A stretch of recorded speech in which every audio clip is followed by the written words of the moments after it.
सगळ्यात प्रथम तर सगळ्यांना जय शिवराय, जय ज्योतिबा आणि जय भीम सगळ्यांना आणि जय संविधान. काय बोलावं मला काही समजत नाहीये, पण आज संविधान दिवस आहे हे सगळ्यांना माहिती आहे. कुठल्या पण महापुरुषाने कुठल्या विशिष्ट जातीसाठी काम नाही केले आणि त्याच्यामध्ये स्त्रियांसाठी ज्यांनी काम केले ते माझ्यासाठी पुनर्जन्म देणारं व्यक्तिमत्व आहे. मग ते महात्मा फुले तर आहेच, ज्यांनी शिक्षण दिलं. त्यानंतर रघुनाथ कर्वे ज्यांनी संतती नियम देऊन स्त्रियांचं आयुष्य सुकर केलं.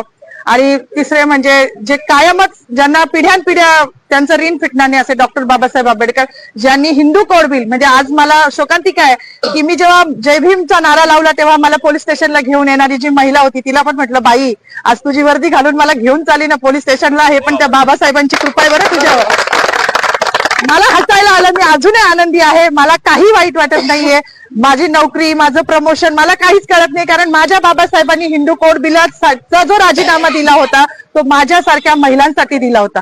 त्यांना माहिती होतं का भविष्यात माधवी जाधव जन्माला येणार आहे नाशिकमध्ये आणि ती माझ्या अस्तित्वासाठी लढणार आहे, नव्हतं माहिती. पण आमचं अस्तित्व निर्माण व्हावं, आज ज्या बसल्या आहेत ना तिकडे मंत्रिमंडळात डोक्यावर पदर घेऊन निवडणुकीपुरत्या, त्या पण बाबासाहेबांच्या जीवावर बसल्या आहेत.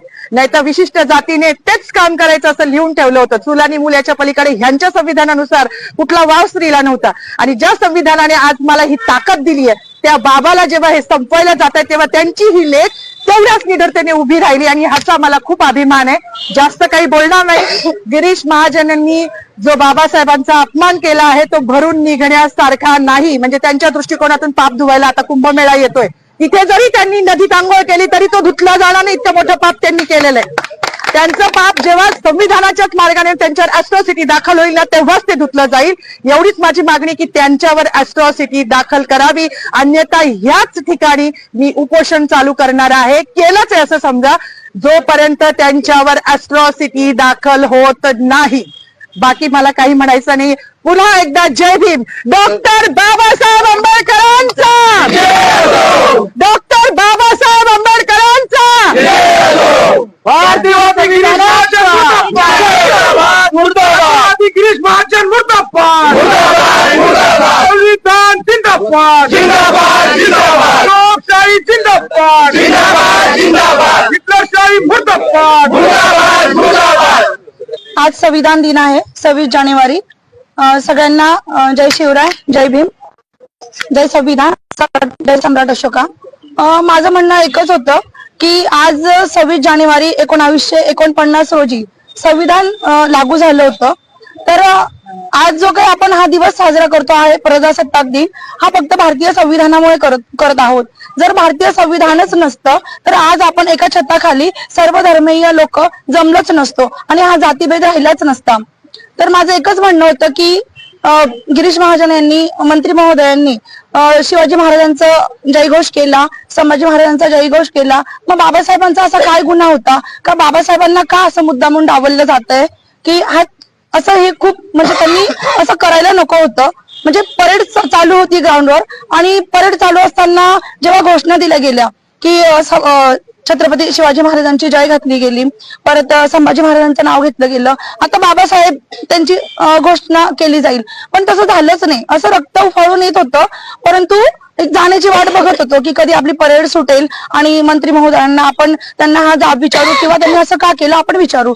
म्हणजे आमच्या मॅडम तिथवर पोहोचल्या, त्यांची धावपळ होती, त्यांच्या पाठीमागे मी पण गेली की त्यांना माईक मिळावा आणि त्यांनी हे त्यांना सांगावं की का झालं असं, की बाबासाहेबांचं नाव का घेतलं गेलं नाही. तर मला एकच सांगायचं आहे सर्व जनतेला की ज्या संविधानामुळे आपण आहोत त्या संविधानाचे आपण सगळे रक्षक आहोत. तुम्ही मानलं अगर नाही मानलं तरी सुद्धा हा देश भारतीय संविधानावरच चालणार आहे. आम्हाला मनुस्मृती नको आहे, आम्हाला फक्त संविधान हवं आहे आणि लोकशाही हवी आहे. लोकशाही वाचवण्यासाठी आम्हाला जे करता येईल आम्ही ते करू. आज आमच्या माधवीताई आणि सौकुर मॅडम यांनी नाशिक येथे गिरीश महाजन यांचं ज्यावेळेस भाषण चालू होतं त्या भाषणामध्ये डॉक्टर बाबासाहेब आंबेडकरांचं नाव न घेतल्या कारणानं जो संतप्त सवाल व्यक्त केलेला आहे, त्यांच्या या भूमिकेशी वंचित बहुजन आघाडी ठामपणे उभी आहे. सुरुवातीपासूनच आम्ही त्यांना सांगितलं होतं की तुमची जी काही भूमिका असेल, तुमच्या अभिव्यक्ती स्वातंत्र्याचं हनन होणार नाही, तुमच्या अभिव्यक्ती स्वातंत्र्याला संरक्षण दिलं जाईल आणि तुमच्या पाठीमागे वंचित बहुजन आघाडी ठामपणे उभी राहील.